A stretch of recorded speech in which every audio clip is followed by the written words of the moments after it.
Hi, I'm Nate Savage and welcome to video 3 on how to play guitar. In this video, I'm going to show you how to make your first chords. A lot of people ask me, Nate, should I start with scales or melodies or chords? I like starting with chords just because you can make some real music pretty easily and play along to songs. First off in this lesson, I'm going to go over some important numbering systems that you need to know to play the guitar. Numbering system for your fingers, numbering system for the strings on the guitar, and the numbering system for the frets on the guitar. Once you're familiar with these numbering systems, I'm going to show you how to play 4 different chords. Those chords are G major, C major, D major, and E minor. As you learn these chords, I'm going to be giving you some tips to make your chords sound clean and buzz-free, as well as your chord transitions sound smooth. So let's hit these numbering systems real quick. This is going to seem really simple to you, but it's important for you to know these just because you're going to learn chords and scales and all that stuff faster later on down the road if you have these numbering systems down. So the first one is for your fingers, and this is really simple. Your first finger on your fretting hand is your first finger. Your index finger is your first finger. Next finger is your second finger. Third finger is your third finger, and the fourth will be labeled like the number 4. When you see a chord diagram, you're going to see dots with numbers in them. Those dots, 1 through 4, are telling you 1, 2, 3, or 4, which finger to use to press that note down on that chord. The next numbering system I want to go through with you is the numbering system for the strings of the guitar. And this is a little bit counterintuitive to some people, so let's just go through this real quick.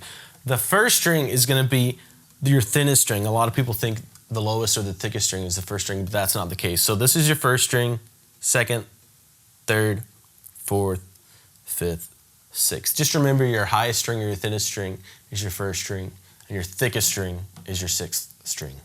The last numbering system that I want to go over is for the frets of the guitar, and this is really easy. The frets are the metal strips that you see going all the way up the guitar, and this is the first fret, second fret, third fret, and so on. So if somebody tells you to put your first finger on the first fret of the 6th string, you're going to take your index finger and put it right behind that first metal strip, that fret, on the 6th string. Another example, if somebody tells you to put your third finger on the 3rd fret of the 5th string, you're going to put your ring finger or your third finger right behind that 1, 2, 3, 3rd fret on that 5th string right there. All right, let's get into these chords. We're going to start with E minor, an E minor chord, just because it's the easiest of the ones we're going to learn, and I want you to have some good success with chords right away. So the first thing we got to work on is some just regular hand posture that I want to talk to you about for making chords. Put your hand out like this and pretend like you have a softball or an apple in your hand, right? That's a great posture to start with when you're making chords. Okay, let's get the first note of this chord on. You're going to see on the chord diagram there's going to be a dot on the 5th string on the 2nd fret with a 2 in it. That means you're going to put your second finger on the 2nd fret of that 5th string. And when you do this, you're going to want to keep that posture in mind, really relax, not kinked too far one way or the other. Just relax like you're holding a baseball. And you want to come right down on the very tip of your finger. That's a good finger posture, and that's going to help keep your chords buzz-free. And usually, you're going to want to come as close to behind the fret as you can. That's another thing that's going to help your chords stay buzz-free. So right behind the fret, right on the very tip of your finger. Good hand posture. The second note of this chord is going to be with your 3rd finger, and it's going to be right on the 2nd fret also, but on the 4th string.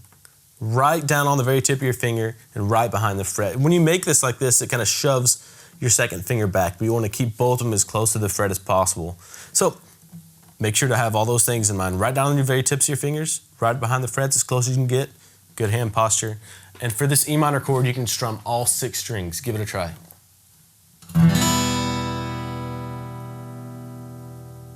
So one of the tips to learning how to memorize chords is to put the chord on. It may take you a while at first, that's fine. Take it off, shake it out all the way off. Put it on there, leave it on there for a good 20 or 30 seconds. Help your muscle memory kick in. Take it off, put it on, take it off. And if your strings are buzzing kind of like this, or muted, go through the tips that I gave you. Make sure you're coming right down on the very tips of your fingers, right behind the frets, and then your hand posture is good. All right, let's move on to a D major chord. Let me just show you what it looks like real quick, and then we'll work on getting it on. And I'll give you some trouble areas to watch out for with this chord too. So the first note you're going to put on is on the second fret with your first finger of the third string, of the G string right there. Make sure to get right behind the fret as close as possible. Come right down on your fingertip.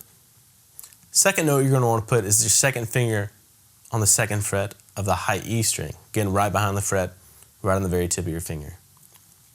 Last note is going to be on the third fret of the B string with your third finger. And this is the problem area that comes in for the D chord for most newer guitar players. That third finger, what it's going to want to do, it's going to want to get lazy and lay over and mute that high E string. So your D chord ends up sounding like that instead of like this. So watch out for that. And one tip I have for you to help you avoid this is watch this posture. I'm going to have like just poor posture. That's that third finger muting that high E string. Watch my hand. See how it's kind of kinked that way? That's what a lot of people do. If you bring your elbow down and have that good posture like you're holding an apple or something, it's going to put your hand in a lot better position to make that clean D chord, and that third finger won't mute that high E string if you're coming right down on the very tip of your finger. And for this D chord, you only strum the top 4 strings. You leave the low E and A strings completely out. And again, you're going to want to put this chord on, take it off, put it on, take it off, try to memorize it, memorize what it feels like, memorize what it looks like. And it may take you a while to get this down, to build the strength, dexterity, and coordination to make these chords. Don't feel like you have to have them down before this video. It's going to take a while. The next chord we're going to learn is a C major chord. And there's one problem area that comes up a lot for newer guitar players that I'm going to help you out with on this chord too.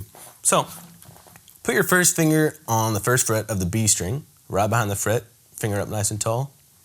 Second finger is going to come grab the second fret of the D string. And here is the trouble area for most new guitar players with the C chord.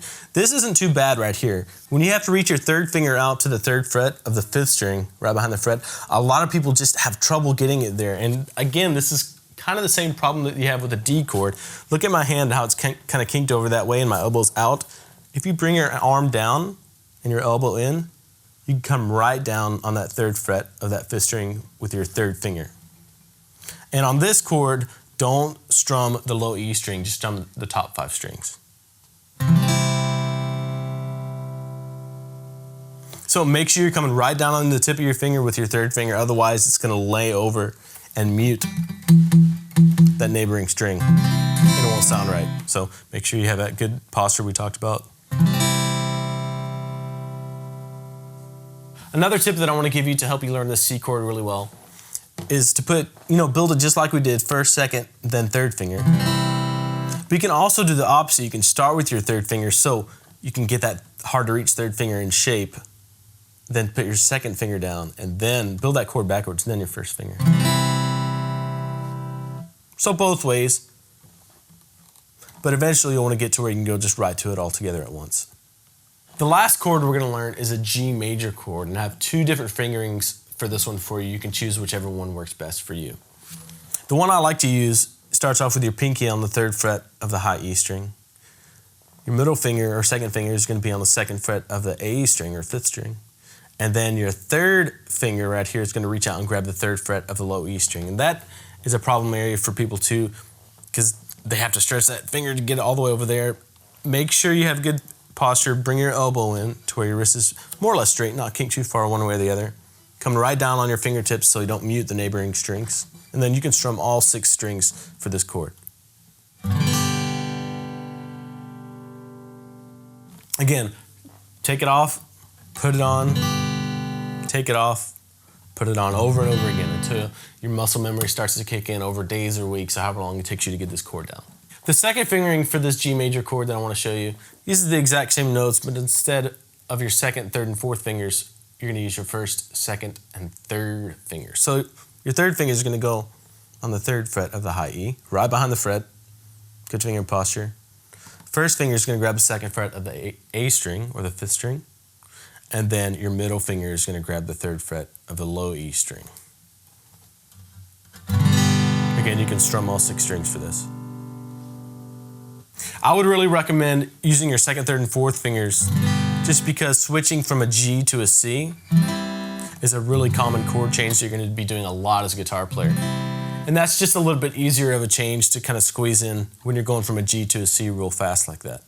Now let me give you some tips for memorizing new chords. Like I said earlier, one of the biggest things to getting a chord into your fingers is to put it on, make sure it's perfect. Leave it there for a while, 20, 30 seconds. Let your muscles kind of memorize what that feels like. Take it off, shake your entire hand out, put it back on, leave it there. Take it off, shake it out, and do this multiple times a day. That's gonna help your long-term memory and your muscle memory kick in. You're also going to want to try to memorize what a chord feels like. If you don't even look at the chord, you should be able to kind of feel like, okay, that feels like a C chord. Try to memorize the chord that way too. Also, memorize what the chord looks like. The more ways you can attack something to memorize it, the better off you're going to be. Now I want to give you some tips for changing in between chords, making your chord changes smooth. Probably the biggest tip that I have for you is to make sure that you have the individual chords down by themselves before you even start trying to switch between chords. If you kind of know two chords and you start trying to switch between them, you're going to frustrate yourself. So when you have your G, make sure you have that G down so we can go right to it before you start trying to switch between like a G and a C. The next tip I have for you for switching between chords is to anticipate the next chord.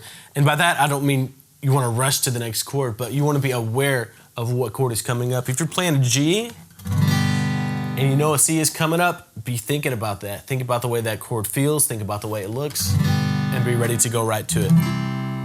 It's basically just staying engaged with what's going on in the song you're playing. So that's it for this lesson. I know there's a lot of information. Don't feel like you have to have it all down today. Take some time and get these chords down cleanly. In the next lesson, we're gonna work on your strumming hand and get that up to speed so you can learn your first song later in this series. If you have any questions, leave them here in the comments and I'll get back to you later.